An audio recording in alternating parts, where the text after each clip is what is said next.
Purim Sameach, everyone. It's such an exciting time of the year. We're almost at Purim. You could feel the excitement as you see the children getting ready for their costumes. And people are getting ready for the different ideas with Mishalach Manot. It's an unbelievable time.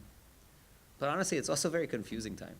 Because before we get to Purim, we come to this week's Parsha, Parshas Vayikra, and we read, it's also called Shabbos Zachar, we read Parshas Zachar. And Parshas Zachar is a whole different story.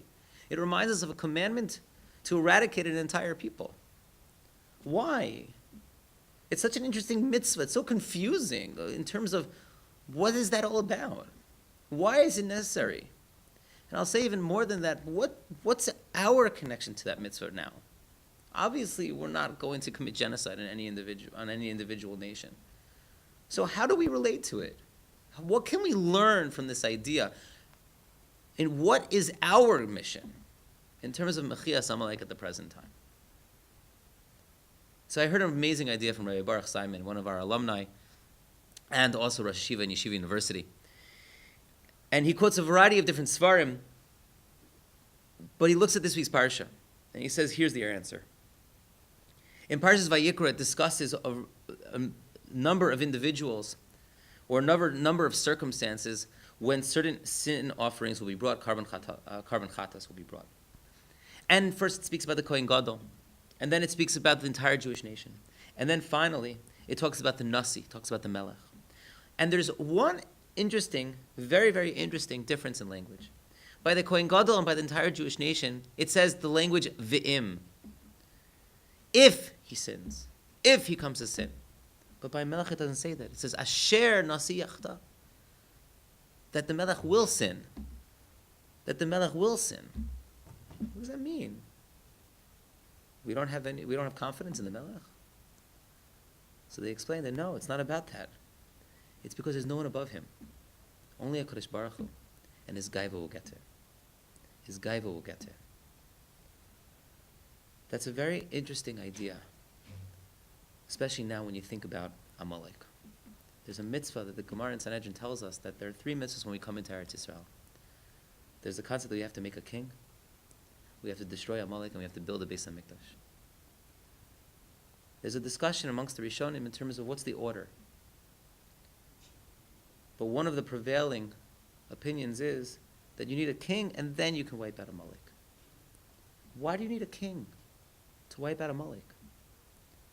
Because what's Amalek about?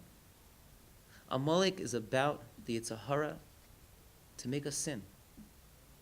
It's there to try and be machshel us, that we're going to fall. It's to entice us. Now, the interesting thing is that when can a person be enticed? A person can be enticed when you have bechira chavshis, you have free will. And yet, what our goal is, he's going to try to entice us, but we have to overcome him. What's our goal with Amalek? To overpower that enticement. Even though it's there, no. I am going to take responsibility. I'm going to be misgaber. I'm going to be that gibor. Ezu gibor hakovesh es Yitzra. That's what I'm going to be. So, if that's the idea, okay, what does that have to do with a melech?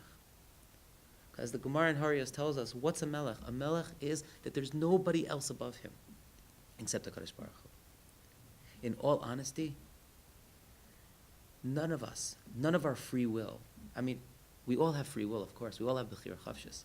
But it's all limited. Because we have superiors. We have bosses. We have people above us that are telling us what to do. And so there's certain limitations to our bechira. There's one individual that has an ultimate bechira. And that's a melech.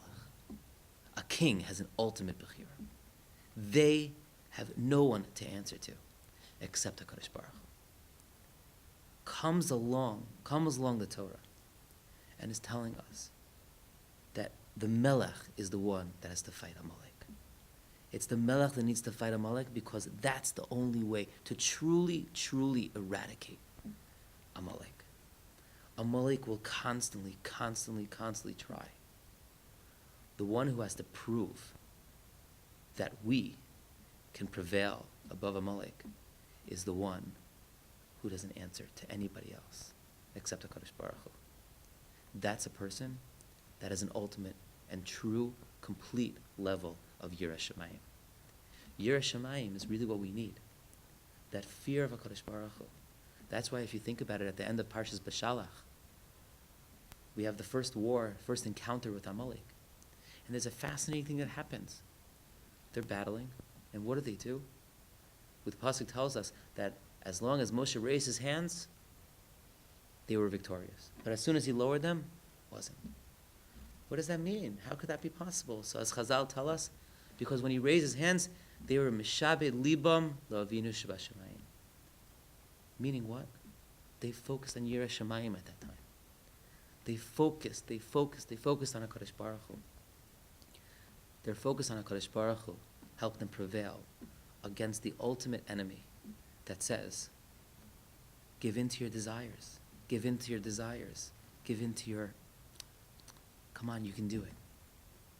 We have to come back and fight against it. That's why we don't have any of this concept of being Meshabed Libam L'Shamayim by any other war, only by Amalek. That's why a Melech has to. So a Melech, what's their Nisayon? Their Nisayon is, yes, that Gaiva, but ultimately, they are the representation of the greatest level of Yirah Shamayim in this world.